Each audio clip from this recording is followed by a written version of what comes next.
ভিডিওটা এখন করলে ভালো হতো। সার্কিট ভিডিওটা এখন করলে ভালো হবে। ভালো লাগতেছে, এই যে আমার ভালো লাগতেছে। সার্কিট ভিডিওটা এখন করলে ভালো হবে। এটা বড় ছিল মনে হয়।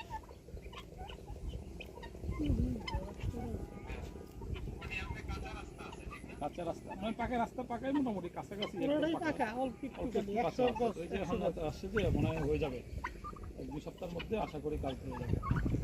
আমি আশা অনেক আগে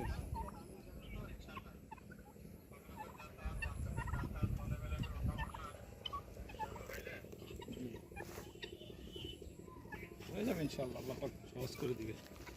আর সবচেয়ে বড় কথা হচ্ছে এই যে যে আসছে না বিএনপি নেতা, উনি বলতেছেন যে এইখানে যে এত এক একটা ফ্লোরে 3 কোটি টাকা লাগে, এখানে এই সাহস যে ইনি করছে, টাকা আলাদা এই সাহস করতে পারে না। তিনি যে সাহসটা করছেন তা তো আসলে অনেক মানে সাহসের ব্যাপার, সত্য কথা হলে এটা ইনি কীভাবে করছেন আল্লাহ মাহবুব জানেন। এটা